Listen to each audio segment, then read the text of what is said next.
जंतर मंतर, झारखंड और तमिलनाडु के आंदोलन के बाद अब राजनीतिक दलों का फोकस जेन जी पर है। इसी के साथ जेन अल्फा को साधने की रणनीति भी भारतीय जनता पार्टी ने शुरू कर दी है।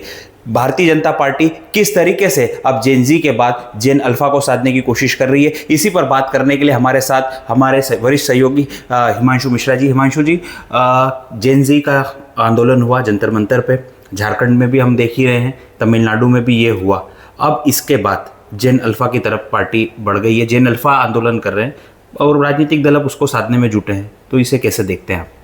देखिए, राजनीति का पहला होता है कि सत्ता की सीढ़ी कहाँ से मिलती है।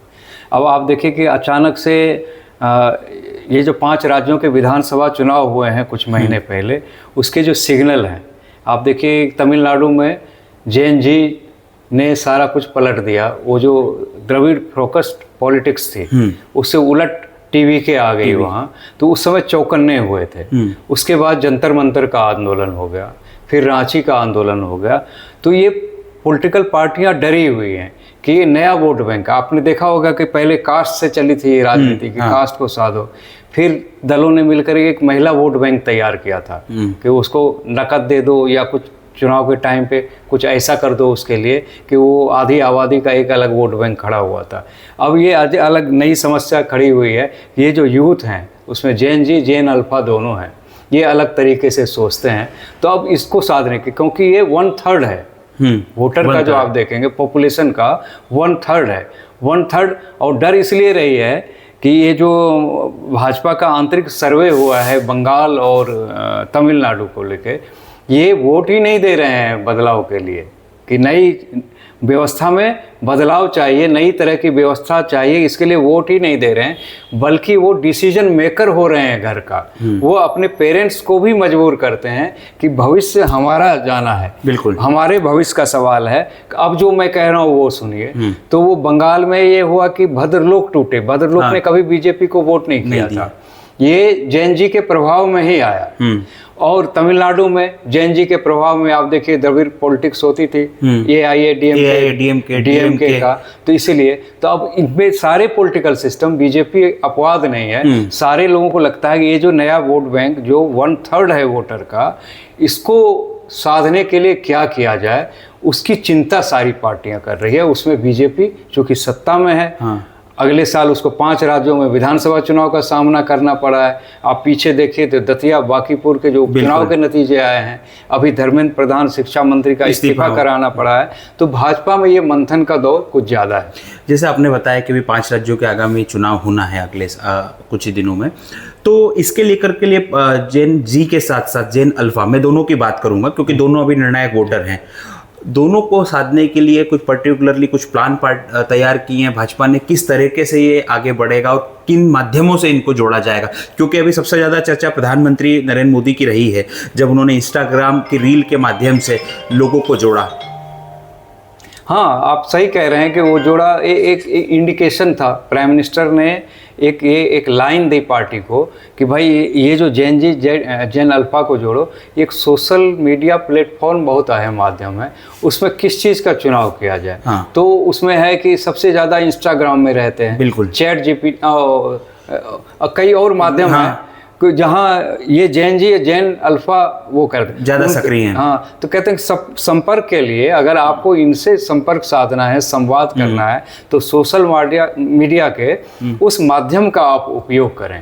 तो भाजपा की जहाँ तक बात है तो उसने ये तय किया है। पहले देखिए, पहले होता था हर पार्टी ये जो तय करती थी संपर्क के लिए जो चुनती थी, मतलब पॉलिटिक्स के लिए, तो 24 साल एज होती थी कि 24 साल तक करियर बन जाता है, एक माइंडसेट बन जाता है यूथ का।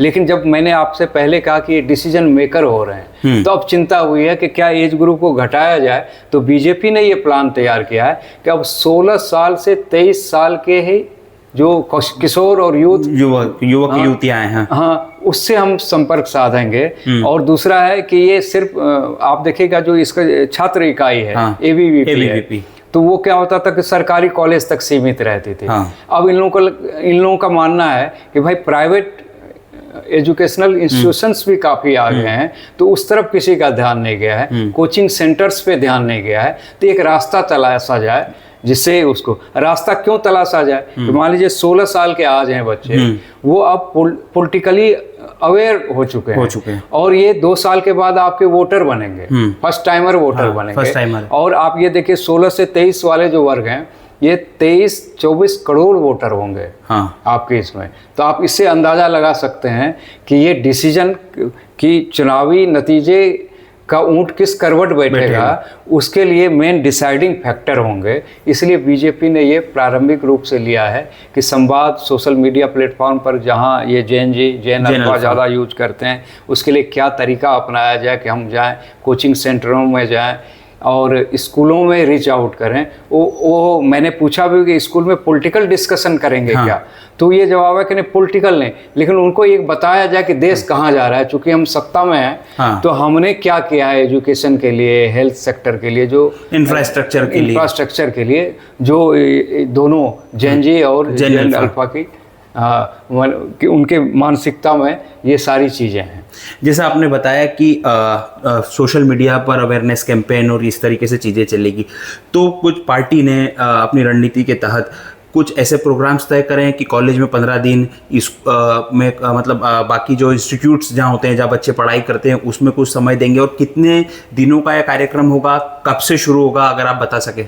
नहीं देखिए राहुल जी, अभी क्या है कि अभी तो ये लोग इस पैटर्न को समझ ही नहीं पाए थे। जिसका उदाहरण आपको जंतर मंतर पर देखने को उनको लगा दीप के बैठा है, कुछ नहीं है, ये टाइम फिक्स है मामला।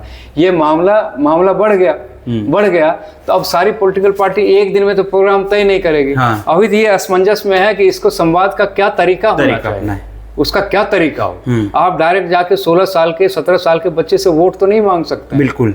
तो उसका यही मंथन हो रहा है पार्टियों में, बीजेपी में खास तौर से, कि ये जो मतलब एक्स्ट्रा यंग बच्चे हैं, किशोर वय में हैं, इनका संवाद का क्या तरीका होगा, हम किस तरह से उसको कन्विंस करें। बिल्कुल, ये इस पर तैयारी हो रही है। तो ये तो बाद में होगा कि आप चीज़ों को समझें कि उसके संवाद का क्या तरीका होना चाहिए, फिर आप एक प्लान बनेगा, छात्रों के बीच में पहुंचा जाएगा, क्या करें, कितने दिन बैठे, क्या करना है, क्या तरीका हो। ये तो अभी तो ये है कि समझें तो पहले कि संवाद का क्या तरीका हो। लेकिन पार्टी ने रणनीति बनाना शुरू कर दिया। तो भारतीय जनता पार्टी ने जैन जी आंदोलन के बाद जैन अल्फा को साधने की रणनीति तैयार कर दी है। अब देखना ये होगा कि ये जैन अल्फा पार्टी का कितना साथ देते हैं और उनको चुनाव में कितनी विजय के लिए मदद करते हैं। ऐसे ही वीडियो के लिए अमर उजाला डिजिटल के साथ बने रहिए। धन्यवाद। अगर आप ये वीडियो YouTube पर देख रहे हैं तो हमारे चैनल को सब्सक्राइब कर बेल आइकन दबाएं, और Facebook पर देख रहे हैं तो हमारे पेज को लाइक करें।